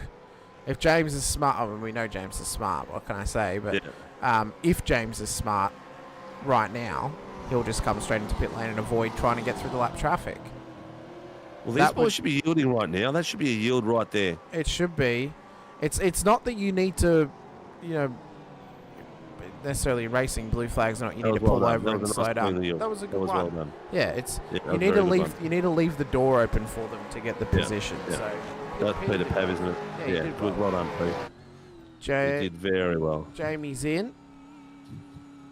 So Davis comes in for his stop. Jamie's in the top 4. Let's see where he comes out with his teammate Angus. Angus went in a bit early. I'm going to go to Angus on the bottom cam. He was his teammate, went early before. So slightly different strategy to Jamie. Let's see if the undercut is working because he actually was in front of Jamie, wasn't he? No, he's behind him. He was behind the battle of Jamie and War Boys. So Douglas gets into his pit box. I think Lawford's actually going to pip him here. I reckon he's going to get him. He's coming up towards turn 1. Well and truly going to get him. The battle between Jamie and War Boys cost him crucial time. We may see now, if Blake goes long, it'll work out better for him. But if he comes in now, we may actually see Lawford also jump War Boys in the stop too, because whilst they were battling, they gave up a huge chunk of time. The only driver that Blake's had to contest with is the lap traffic of Shane Randall, who let him go. So he's on a nice clear run ahead. Next car ahead of him is Peter Pavlovic, who we already saw gave it for free to James Scott, so he should do the same. His Mole is in. So let's keep an eye on Mole now, because obviously we're still on Lawford, so he can stay on Lawford for a second sinker. Because we'll see if he actually jumps Billy Mole as well. Which he should, in theory. He should also jump Billy Mole. Because Mole was behind Davis. So if he's jumped Davis, he should get Mole too. But he's coming up to the hairpin. I reckon he will. Because Mole's it's about the same. He's only just getting into the pit box. And Lawford's at the second to last corner. So I think Lawford could be on for a podium here. In an incredible effort. And Mueller's right there behind him too. He is. Okay, so Mole's just dropped. He's exiting now. There goes Lawford. There goes Mueller. So Mole drops 2, and Lawford is up into corrected P3 position at the moment in a fantastic strategy call from Project 36. Yeah, done really well. Done really well. Now the key's going to be the back markers, because that last lap where James Scott had to pass some guys, he lost a full second in that. That's because he's all still the traffic around behind him. Troy Stone Street. He's not within 8/10 of Stone Street. He's at 3 seconds back. So Stoney won't even be seeing the blue flag yet. He has to wait till he's within 0.8 for that to happen. 10-point post-race penalty to car 991 for an unsafe rejoin. That is Andrew Cowan after he rejoined the circuit after going off track on the exit of pit lane. So 10 points getting taken off Cowie's total there for the end of the season. So see how that affects his championship order, where he sits in the standings as well. Realistically, though, the battle we've got going on is the championship battle between this man, James Scott, and Blake Warboys. Warboys 138 points adrift of James leading into tonight's race. A P2 in race 1 meant that it was a minor loss to James off that one. And if he finishes P2 tonight in race 2, it'll still be a minor loss for him. The least amount of points he could lose to James Scott in one race, or one round, I should say. So we expect them in though, Sinker, maybe at the, I don't know, 27-minute mark. Might be as far as they can go. I don't know if they can go the half an hour. This track is a bit harder to save fuel. Well, Blake's in Here goes now. Blake. Blake's going in. You know, I thought then as I was saying that, I reckon Blake will come in this lap as I'm saying this, and it's exactly what he did. So in he comes. So where is Lawford? There he is there. Yeah, got Lawford on the. Oh, I'll go to Blake then. Okay, sorry. Sorry. All good. So Blake's in there. He is up on the jacks now. So Lawford is, it's a bit further back than what he was in comparison to Mole. Yeah. And to Davis. See when he drops. This will be close, actually. He may get him. He's dropped. He's going. Yeah, he's going, but he may get him because he's at full pace. I reckon he is. He is going to get him. Coming out side by side. Oh, what an effort from Angus Lawford. P2 corrected now on the standings. Of course, Will Brown still needs to stop. What an effort from Angus Lawford. I don't think he'll jump James Scott when he pits, but this strategy could get him P2 on the road tonight in a fantastic effort as James Scott is in. And he is in well and truly ahead of Lawford, so he's more than likely going to come out still in the lead of this race. Yeah, definitely. We've got Lawford and Warboys on the screen at the moment in the bottom, so we'll see as they come through. Chase Fion's asking, do we have any info on the new track scan of Sonoma that iRacing did, i.e. same layout or different, more grip, 3D curves, maybe high definition grass? I'm not 100% sure, Jace. I would assume they've done high def grass because in real life this circuit's surroundings are very green. It's only really on iRacing that it's this yellow. So I would expect it to have more, better grass surrounding it. I'm not 100% sure about the other stuff though, and when that's going to be released. So Will Brown's in pit lane. James Scott comes out still in the lead ahead of Angus Lawford and Blake Warboys on the podium. Brown is dropping a heap of spots after that stop. Don't think he's going to drop out of the top 10 though. But now we're into the old bread and butter Sinker. The battle to the checkered flag and the battle for P2 is on, with Warboys trying to find a way through on Angus Lawford. He had to leave him a suburb space then because he didn't want to run him out too wide in case it forced him into the wall. Great pass there from Warboys, but Lawford will come back at him as strong as ever if he can. Geez, they take a lot of that first part of the chicane, don't they? Oh, they do. They love a bit of a chicane hop. The crowd has shown up tonight for the Sunday series more than what we saw on Tuesday, so they know where the main event level of racing is, and it's here for Sunday. So they run into the hairpin, and he just needs to try and even just sit with Blake here. He doesn't want to let him run away, because if he lets him run away, Ryan and Billy may end up on the back of him, but if they also start battling, then that'll work out well for him because he'll run away. It's just set the fastest lap. A 1:14.744. That is fast. That's quali pace. That is very fast. How in the hell has he done that? Oh, he's on the back of he's in the toe, Ryan, so to be got a little fair. bit of draft, a little bit of toe. But that is quality pace. That is spectacular. That is a fantastic effort from Mole. Just needs it to translate now in consistent lap pace up the inside of Mueller. Mueller goes for the switchback. He got the big slide from Ryan. Yeah, this is what's Ryan's issue tonight. His rear end isn't planted. His rear end has been sliding like that all night. So his rear end tyres are heating up. I've seen him come through the two corners before the corner of death, and he was fishtailing through there.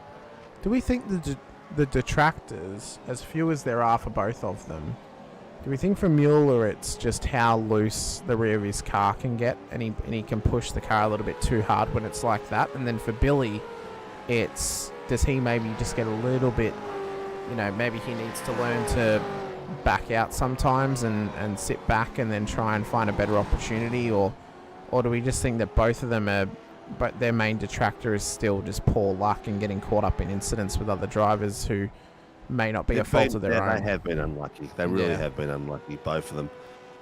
But it's what happens when you finally get the pointy end, because all it takes is the slightest little touch and someone in front of you goes and you can get caught up in it.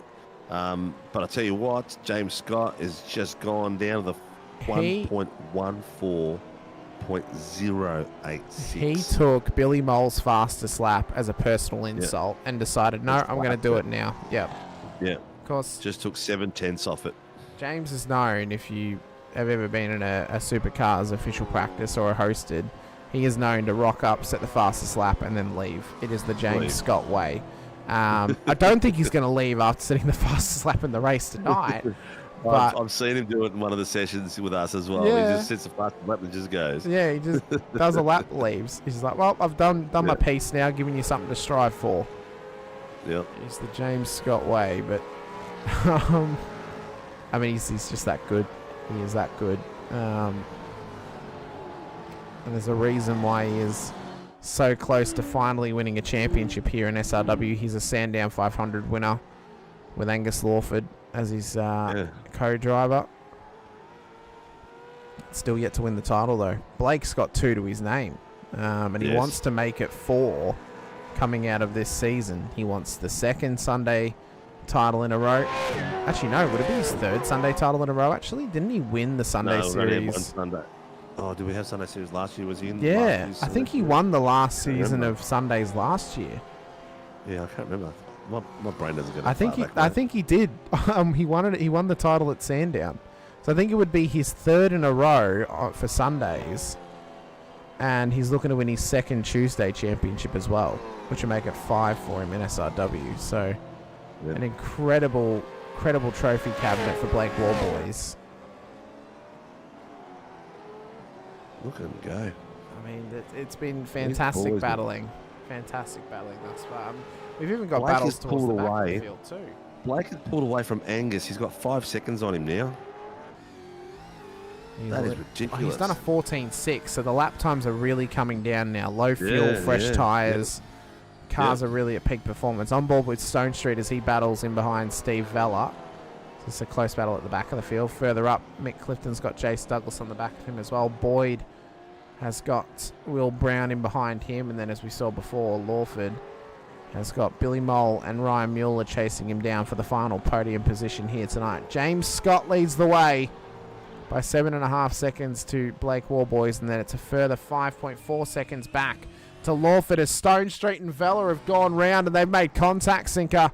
Oh, no. Has it happened before the hairpin, or has it happened after the hairpin and they've just ended up off the circuit? I don't know if they've both gone off there. Well, they made it to the corner. Yeah. And then, that's a tough one. It looks like Stoney's just ran a little bit. You know what, though? 10 out of 10 synchronized spin for them. Yeah, it was very good. Almost like that. I've never seen you and Dean do that, Steve. I'm disappointed. And let's switch. Yeah. Look, it wasn't much in it, that's for sure.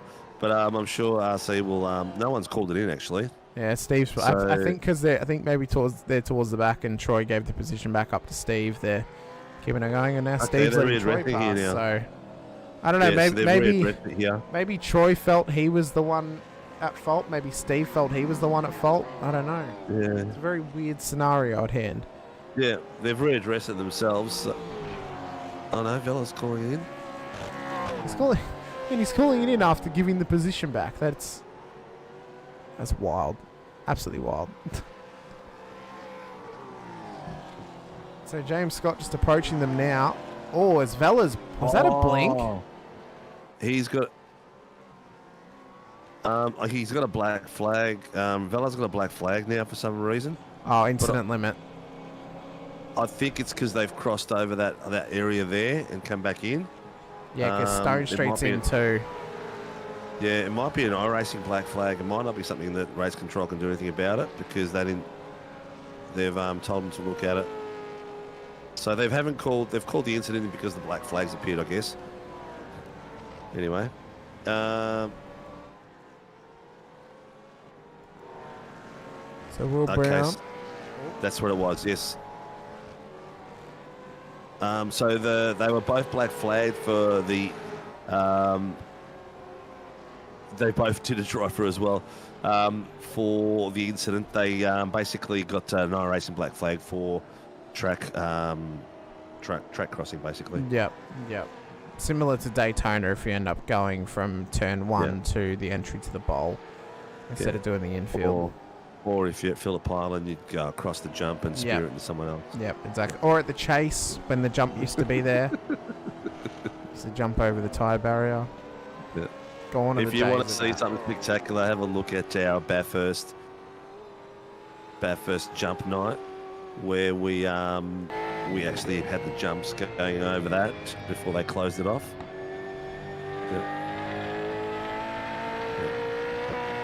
Lawford. All right. We're down to the last 4 minutes, mate. We are. Lawford and Mole battling for position here. Mole's trying to get the inside line, and onto the podium goes Billy Mole of WKMP Sim Sports.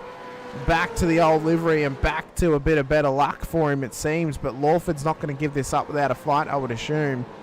He may just continue to fight this forward. Podium. This is all that's left. That's right. It's all that's left on offer unless the top two drop out. So it is all on the line for the final 3.5 minutes. I'm going to take my camera down to John Gallen. Jonathan Gallen has got pressure from, well, he did have, till I took the camera down there, from Harry Dodds and Jackson Douglas, but they fell off the back of him. See, he heard you were going to look at him and he decided, nope, I've got to drive fast now. Yeah. Can't let these young whippersnappers put the pressure on me. Yep. A lot of lift in Lawford's tyre, front right then, coming over that dip. I think just attacking the curb a lot harder than some other tyre age. Yeah, of course he did pit 4 laps earlier, so Lawford's tyres are pretty well cooked. Lap 14, whereas Billy Mole lap 18. Yeah, and again we've seen what the tyres are out there like. Ryan Mueller's rear end's been sliding everywhere. He pitted lap 13, so that sort of tells you the story bits behind Ryan's drop slowly as well. Chase Fewens asks, is that the real Stacey Boyd? It is the real Stacey Boyd, the resident American of a couple of Australian Supercars leagues.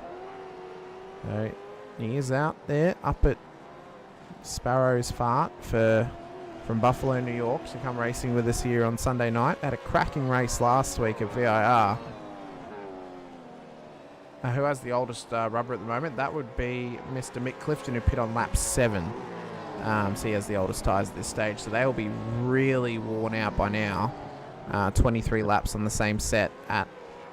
How hot is the track at the moment? At a very warm Sonoma, which is already a tyre killer in itself. So, yeah, his tyres will be screaming right now, Sinker, for a new set. They want an early retirement at this point. Yeah, they'll be getting hairy, those tyres now. There'll be threads coming out of them everywhere. The incident between Stoney and Vella has been put through as no further action purely because they both went for a drive-through that they weren't told to do.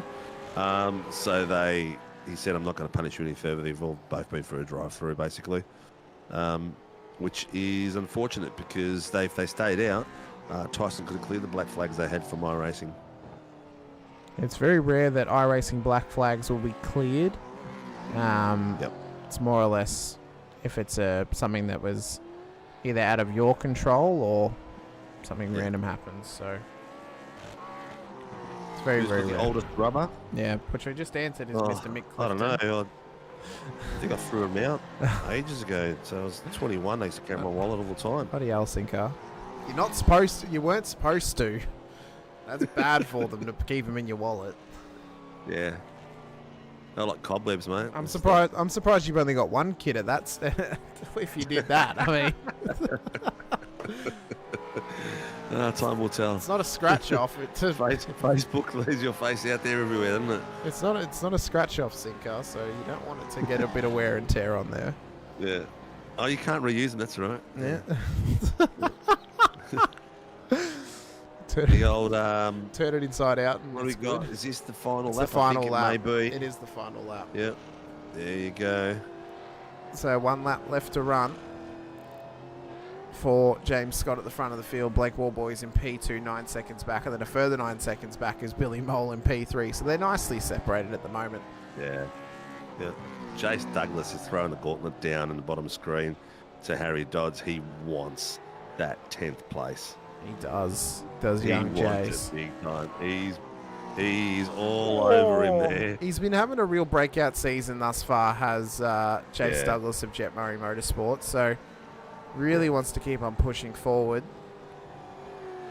But for the final run, up towards the hairpin for the final time for James Scott. We'll get back to that battle with the bottom screen soon, but Scott comes around the final hairpin towards the final corner. Cowie's going to have to do an extra lap because he was never lapped by James Scott. And James will cross the line. P1 on the road for a double win at Sonoma.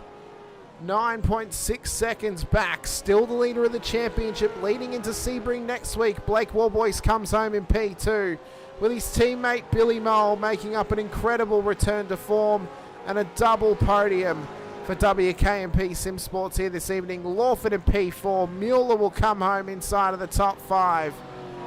Jamie Davis into P6 with Will Brown, Stacey Boyd, John Gallen.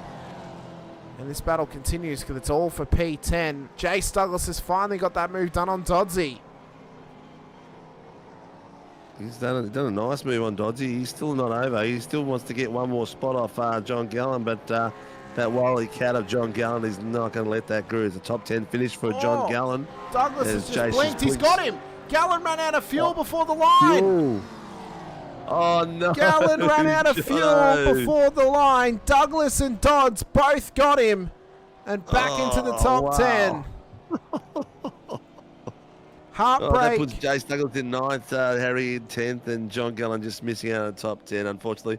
Well, he's made it past the last few corners, so he won't get a rear grid, that's for sure. He's safe now. To be fair, man, that's all he needed was a couple more car lengths. I know. To be fair to him, he ran out of fuel. He didn't just pull it over. He made it as far as he could get it. Yep. What a race, though. Another win for James Scott. The lead of the championship remains with Blake Warboys and John Gallen running out of fuel on the start-finish line to give the top 10 position to both Jace Douglas and Harry Dodds in a wild end to that race. That was pretty good. That was a great little race at Sonoma. Great little track. Wall of Death didn't take anyone, did it? Oh no, it took one car. In race 2, it took no one. In race 1, it took Jamie Davis and Troy Dooley. That's it too. Yeah, but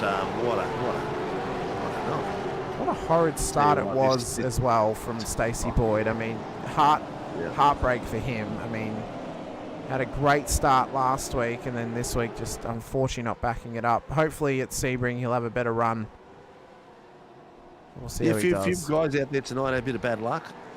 Yeah. There's one there just where Cowie gave Jace the dirt track. We'll send him on his Joker lap. He's helping him out. Just keep holding them on to one another. Yeah, little sensation, dude. All right, let's get these chats going. Sunday night. Our provisional race results, though, from race 2 are as follows. James Scott takes the race win. Head of Blake Warboys and Billy Mole on the podium. Angus Lawford, Ryan Mueller for your top 5. Jamie Davis, Will Brown, Stacey Boyd, Jace Douglas, and Harry Dodds. They made up the top 10 with John Gallen, Mick Clifton, Troy Dooley, Shane Randall, Troy Stonestreet, Steve Vella, Peter Pavlik, Andrew Cowan at the back end of the field. We'll start by having a quick chat to our WKMP Sim Sports drivers in P2 and P3, Billy Mole and Blake Warboys. We'll start it off with Mr. Billy Mole as he has a quick chat to Mr. Sinkovic. Mr. Mole, how you doing, buddy? Yeah, I'm right. Yourselves? Not too bad, mate. Was there a deliberate switch in liveries tonight? Yeah, there was. There was. There was a deliberate one. Well, I had a win with it a couple of weeks ago in the VIP one. So I was like, oh, yeah. Then we just had bad luck with it. So I'm like, nah, I'm going back. Seems to be working. Yeah, it does, mate. Definitely, Hamish and I both noticed it. We thought, oh, maybe he's trying to get rid of the Moz. And the pace came back. At one stage, you had the fastest lap. I didn't even know that. Yeah, you are one of the other boys, apart from obviously James and Warboys, we expect to be in the 14s. You were the only other one to get into the 14s, or the 1:14.744. So you were just about 2.5 tenths behind the boss. And then James came in and slapped you both with a 0.86, like yeah, right. 5 tenths. he came back hard at you guys. But how was it, mate? Yeah, it was good. Well, Tuesday we struggled, but I don't know, we changed a few things at the start. It felt nice. Yeah, we're getting undercut in that second race. Kind of had me panicking a little bit because it's hard track to pass, but I got them both, so that was good. Yeah, the fight between yourself and Ryan still keeps continuing. You both are very close on pace again. That's going to go out to the end of the season, isn't it? Yeah, that probably might go on for a long time, to be honest. Yeah, because we're just making each other improve week after week, and I'm enjoying racing with him. So yeah, going good. He's taken a little step in the last 2 weeks on you, mate, and I think that was the livery that might have been holding you back, but you brought it back tonight to show the form. Yeah, it was obviously delivery. What else could it be? Yeah, exactly. Yeah. Look, we're all racers. I'm sure you probably put you put the left foot on first, the socks before the right. You got a bit of any other sort of things you do that breaks your bad luck before you race? I don't know why. I got to touch my face, just like touch things around my body before I start each race. I don't know why. I just get so antsy. Always touch my right knee. I don't know why. I touch my right knee and just play with it. I'm like, all right, stop. Yeah. Oh, there you go. So there is some nuances there of good luck, bad luck sort of thing, and then you get in there and sort of like settle. So if you were playing tennis, you would turn your bottles all facing the same way, just like Nadal. Yeah.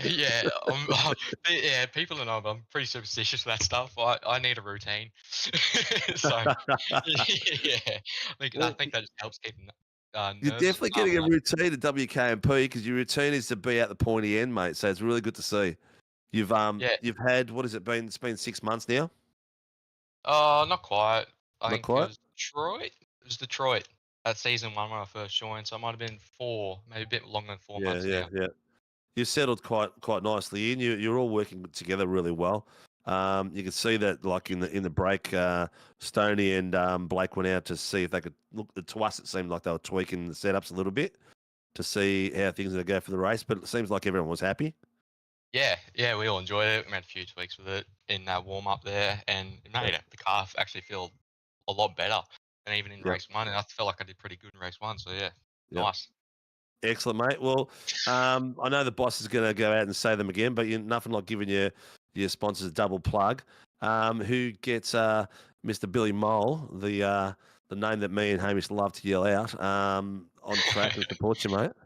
Yeah, Wodonga Carts and Parts, Croc Promotion Carts Australia, Stone Street Plumbing, Super Cheap Auto, Rebel Sports, BCF, MacPack, Tour Guys Adelaide, Borella Cabinet, LGC Images, Dave 37 Racing, Warboys Motorsport, Send It, Don't Bend It, AMP Air, M1 Cars, and Pecky's Dino Tune.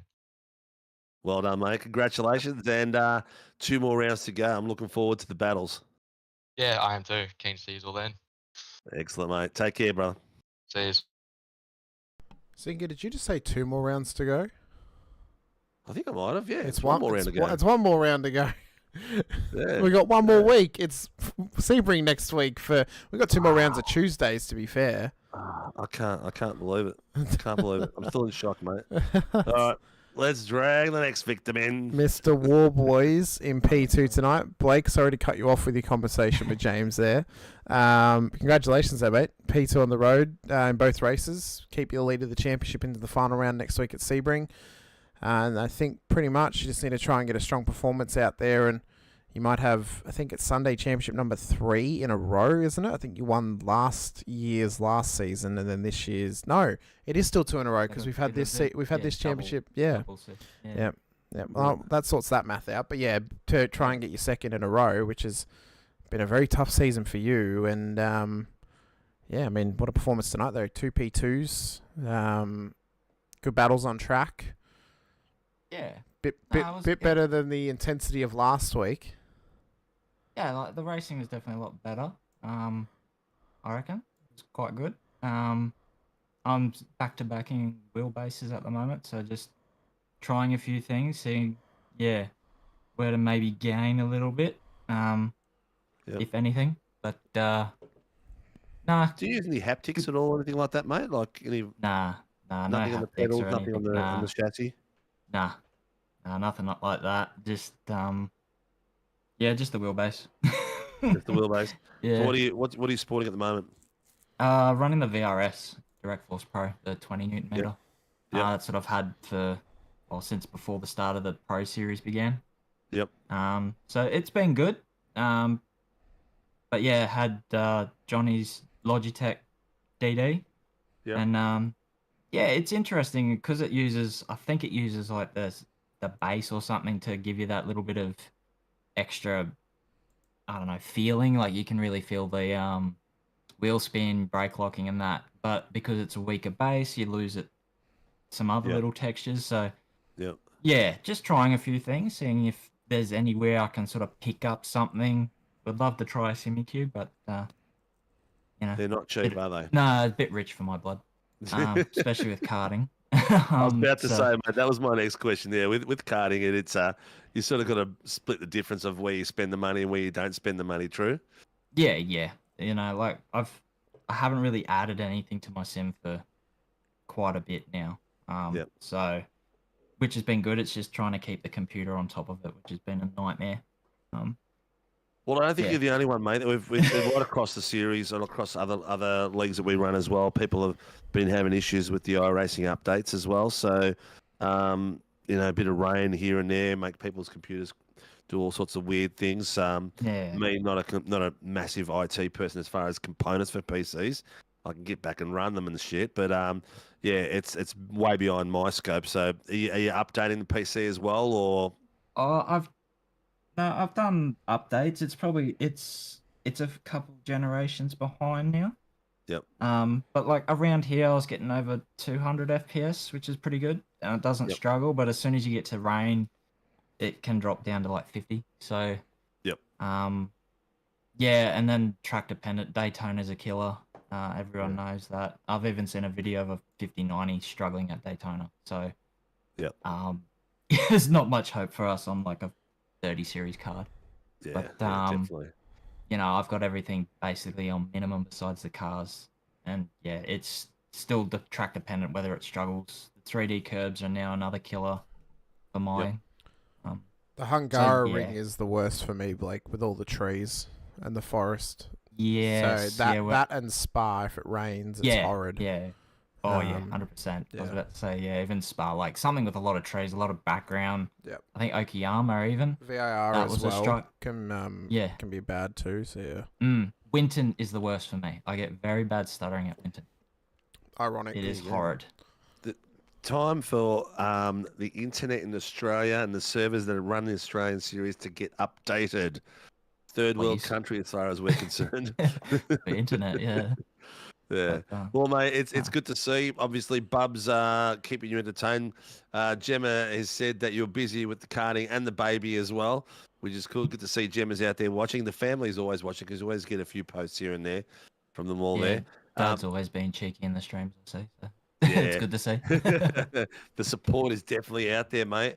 And it seems like it's a bit of a WKMP, PR, Pelicans, and then there's also who's the other big team we've got in there? Oh, the Project 36. So the battles are going in there really all over the place. We did notice a lot of team play happening, which is fantastic to see. We love it.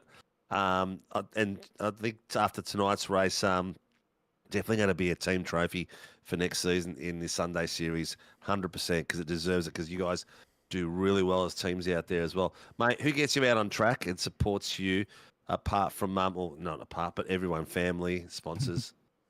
Yeah, so I'm sure Billy went through it, but I'll go through it again. Yeah, 100%. The team, all their hard work. Troy and Billy, they're getting really good at their setup stuff. It was really down to them tonight, and they've made some really good changes. So well done, boys. Wodonga Karts and Parks, Crop Promotion Karts Australia, Stone Street Plumbing, Super Cheap Auto, and the Super Cheap group of companies. Pool Guys Adelaide, LGC Images, Dave 37 Racing, Woolworths Motorsport, Send It Don't Bend It, Amp Air, M1 Cars, and Pecky's Performance and Dynatune. And yeah, thanks to Jem for letting me always race. Nice little touch at the end, mate. That's a cherry you always need to put in. Oh yeah, 100%. Excellent, mate. Well, congratulations on a great night of racing, and it comes down to the next race next week, top 10 shootout next Sunday as well.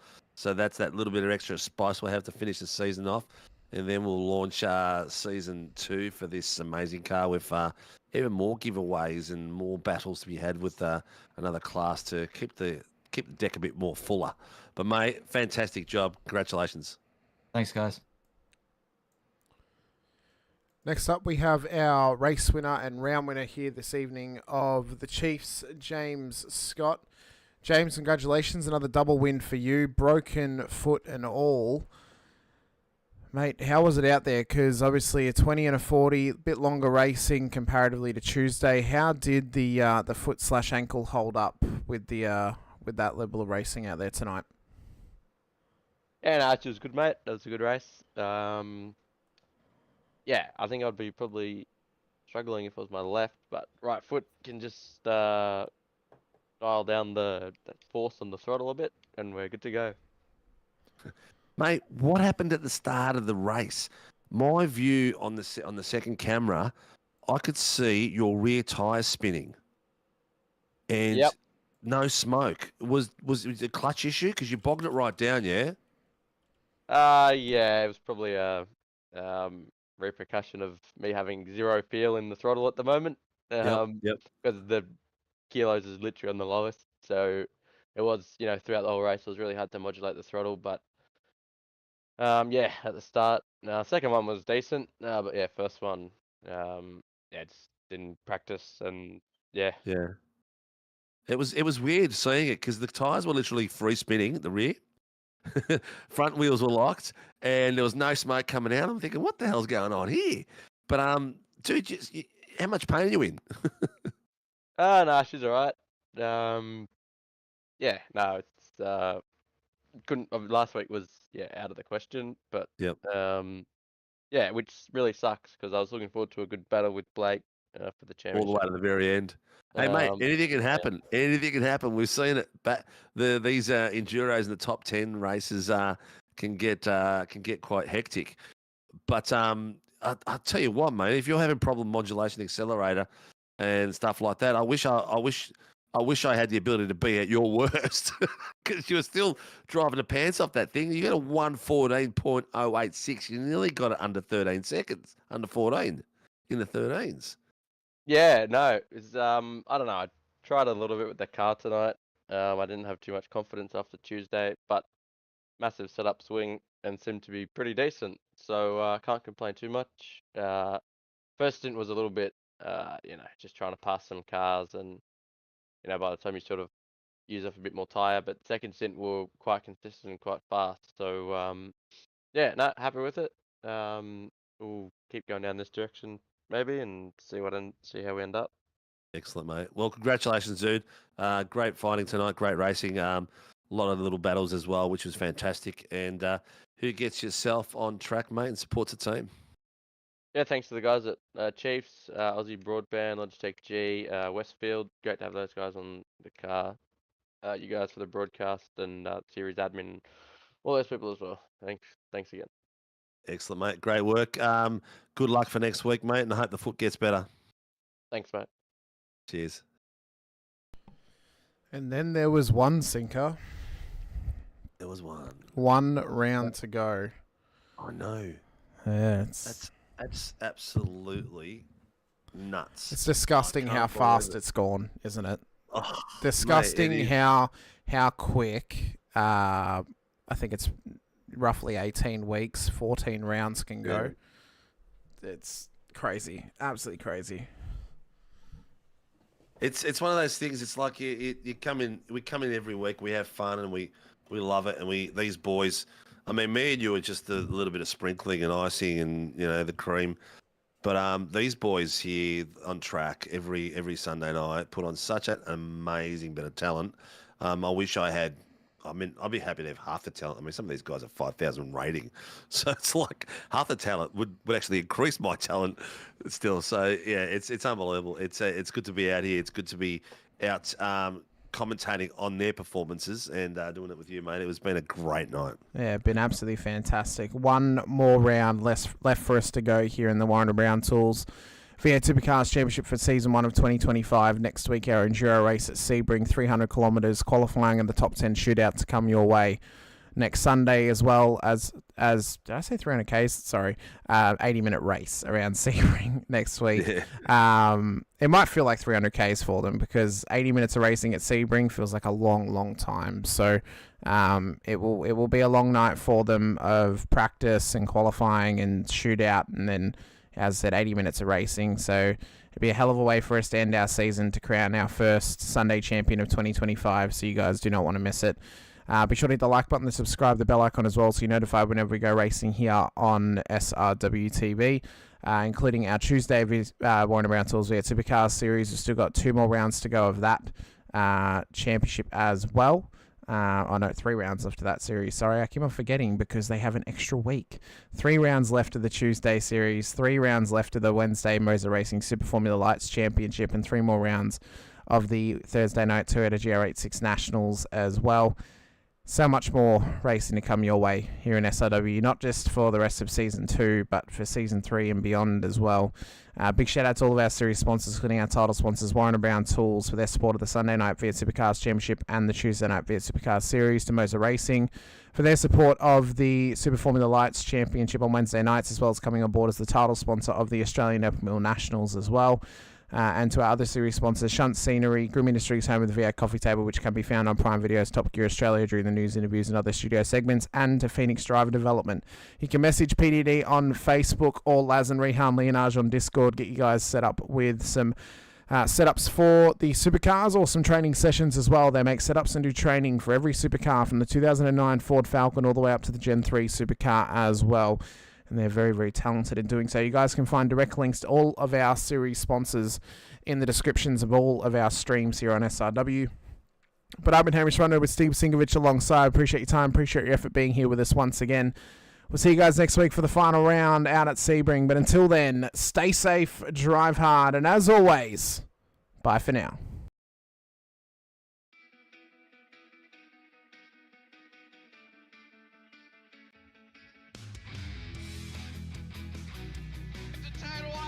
Amazing, I was clash heads again. This is like Chaz Mostert and Cam Waters, almost the same situation. Better contact going down the hill. Sam Noble wants to sniff on Dave Coleman now. Sam Noble bottle right now because tell you what, Bruce Tanak and Jamie Dyke just absolute